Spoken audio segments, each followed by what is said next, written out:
Good morning. It's a beautiful day in God's creation. This is a reading from the book of Genesis. In the beginning, when God created the heavens and the earth was a formless void, and darkness covered the face of the deep, while a wind from God swept over the face of the waters.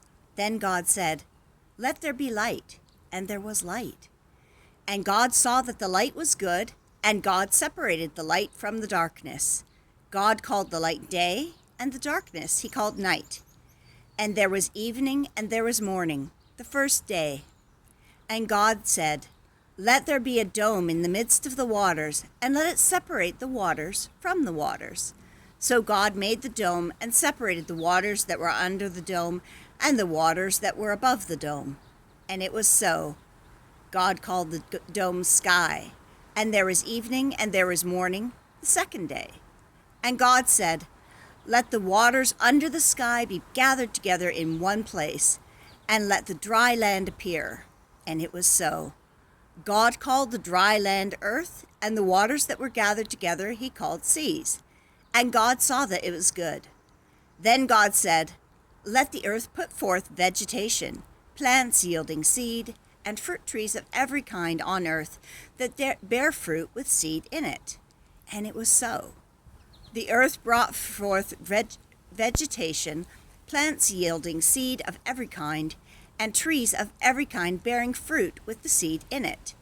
And God saw that it was good. And there was evening and there was morning, the third day. And God said, "Let there be lights in the dome of the sky to separate the day from the night, and let them be signs and let them be for signs and for seasons and for days and years. And let them be lights in the dome of the sky to give light upon the earth." And it was so.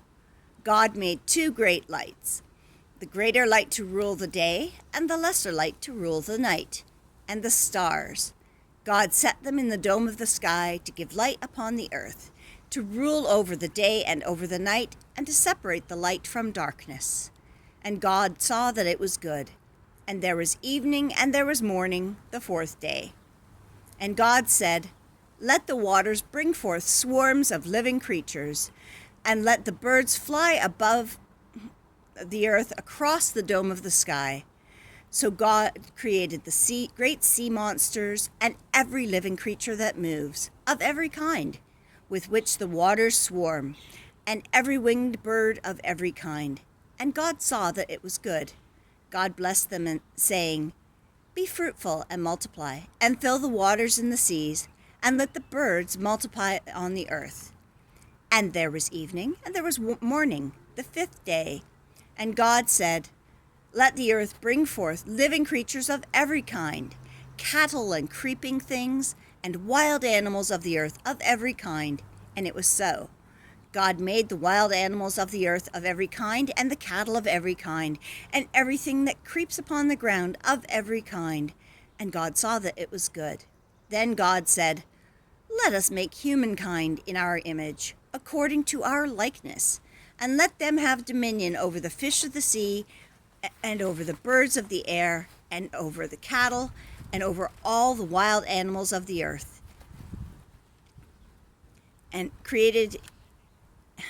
over every creeping thing that creeps upon the earth."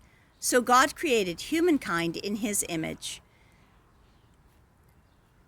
In the image of God he created them, male and female he created them. God blessed them all, and God said to them, "Be fruitful and multiply, and fill the earth and subdue it, and have dominion over the fish of the sea, and over the birds of the air, and over every living thing that moves upon the earth." God said, "See, I have given you every plant yielding seed that is upon the face of the earth, and every tree with seed in its fruit. You shall have them for food, and to every beast of the earth, and to every bird of the air, and to everything that creeps on earth, everything that has the breath of life, I have given every green plant for food." And it was so. And God saw everything that he had made, and indeed it was very good. And there was evening and there was morning, the sixth day. Thus the heavens and the earth were finished, and all their multitude. And on the seventh day God finished the work that he had done, and he rested on the seventh day from all the work that he had done. So God blessed the seventh day and hallowed it, because on it God rested from all the work that he had done in creation. These are the generations of the heavens and the earth when they were created. The word of the Lord. Thanks be to God.